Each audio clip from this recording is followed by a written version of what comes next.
At last এত অপেক্ষার পর নমিত মালহোত্রার রামায়ণের শ্রীরামের ফার্স্ট গ্লিমস আমাদের সামনে চলে এসেছে। ওমরাওতের আদিপুরুষের ট্রমার পর রামায়ণের ওপর কোনো নতুন প্রজেক্ট অ্যানাউন্স হলেই মনে হতো আবারও হয়তো আমাদের হিস্ট্রি, আমাদের কালচারকে নিয়ে বড় পর্দায় অডিয়েন্সদের সামনে নতুন মিম, নতুন কন্ট্রোভার্সি কন্টেন্ট আসতে চলেছে। বাট পরন্তু নমিত মালহোত্রার রামায়ণের ক্ষেত্রে এই ভয়টা কিন্তু একদমই লাগেনি। প্রথমত, এই প্রজেক্টটা অ্যানাউন্স হওয়ার পর এই প্রজেক্ট থেকে যে সমস্ত ডিটেল আমাদের সামনে এসেছিল regarding director, casting, VFX, production, এই সবই প্রথম থেকে একটা ভরসা দিচ্ছিল যে কিছু একটা হিস্টোরিক হতে চলেছে। আর যার রেজাল্ট আজকে আমাদের সামনে।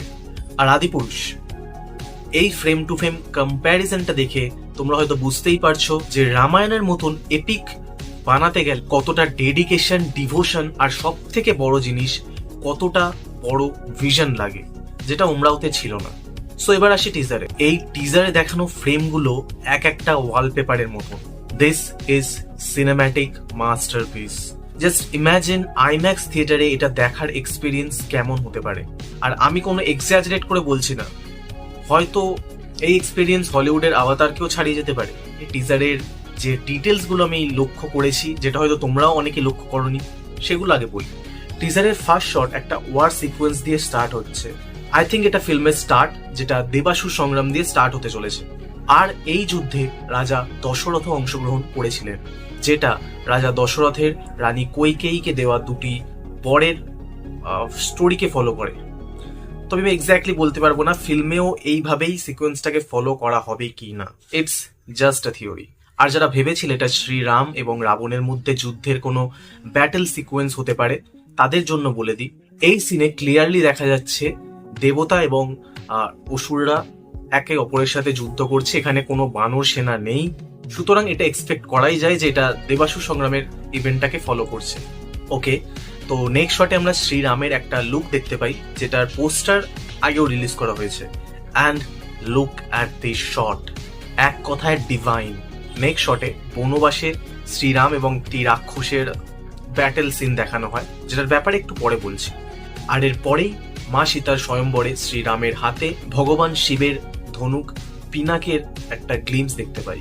নেক্সট শটে আমরা মহারাজ দশরথের সভা দেখতে পাই, যেটার ব্যাপারে বলতেই হয় যে এই মুভিতে সেট ডিজাইন টপ নচ হতে চলেছে। আর এই সিনটা হয়তো শ্রীরামের বনবাস যাবার আগের সিন, যেখানে শ্রীরাম তার ভ্রাতা লক্ষণ এবং স্ত্রী সীতার সাথে পিতা দশরথের কাছে আশীর্বাদ নিতে এসেছেন বনবাস যাবার আগে। নেক্সট শটে আমরা শ্রীরামের বনবাস যাত্রার একটা দারুণ সিকোয়েন্স দেখতে পাই।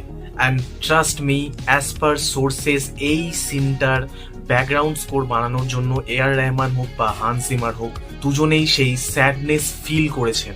আর একটা ডিটেল বলে দিই, সোর্সেসদের মতে এই মুভিতে কোনো গান থাকছে না, যতদূর থাকবে সংস্কৃত ভজনই থাকবে। আর এর নেক্সট শটে আমরা রণবীর কাপুরকে অ্যাজ প্রভু শ্রীরামের ফার্স্ট লুকে দেখতে পাই। আর যারা বলেছিল রণবীর কাপুরকে শ্রীরামের চরিত্রে মানাবে না, আরে ঘন্টা আমার, আই থিঙ্ক এটা বেস্ট কাস্টিং। ওকে, নেক্সট দুটো শট শ্রীরাম এবং তার পিতার দশরথের ওপর। একটাতে তিনি শ্রীরামকে নেক্সট কিং বানানোর জন্য মনস্থির করে ক্রাউন পরিয়ে দিচ্ছেন। আর নেক্সট সিনে বনবাসে যাবার আগে শ্রীরামকে নিজের ভারী মনে আশীর্বাদ করছেন এবং নিজের গিল্টের কারণে মনে মনেই তার কাছ থেকে ক্ষমা চেয়ে নিচ্ছেন।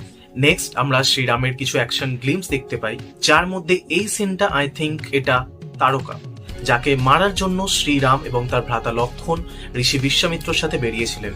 নেক্সট শট ভীষণ ইন্টারেস্টিং, কারণ এখানে আমরা শ্রীরাম এবং তার 3 ভাই প্লাস রাজা দশরথের ফার্স্ট লুক দেখতে পাই। আর তোমরা জানো না, তাদের বলে রাখি, এই মুভিতে রাজা দশরথের রোল প্লে করেছেন অরুণ গোভিলজি, যিনি ওল্ড ক্লাসিক রামায়ণ সাগরের রামায়ণে শ্রীরামের ভূমিকা পালন করেছিলেন।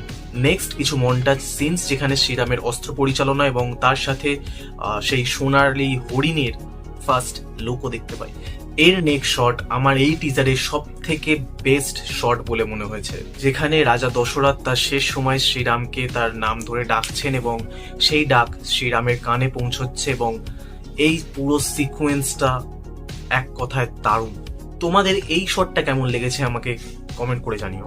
ওকে, এরপর টাইটেল কার্ড, আর তারপরেই ইয়াশ অ্যাজ রাবণের ফার্স্ট লুক দেখতে পাই, তাও একটা ব্যাক শটে। আর নাও একে বলে ডিটেলিং। ক্রাউন থেকে শুরু করে কস্টিউম পর্যন্ত ইটস অ্যাজ ইট ইজ লাগছে। প্রতিটা details awesome and at last legendary Pushpak Viman. Just look at this vision. Proper research আর ছ্যাবলামোর মধ্যে যে কতটা পার্থক্য হয় সেটাই সিন টু সিন কম্পারিজন করলেই বুঝতে পারবে। ডিজাইন থেকে শুরু করে functionality it's as good as real. তো পজিটিভ তো হলো, এবার আসি নেগেটিভে। টিজারটা রিলিজ হওয়ার সাথে সাথে ইন্টারনেটে কিছু মিক্সড রিয়াকশন দেখা যাচ্ছে।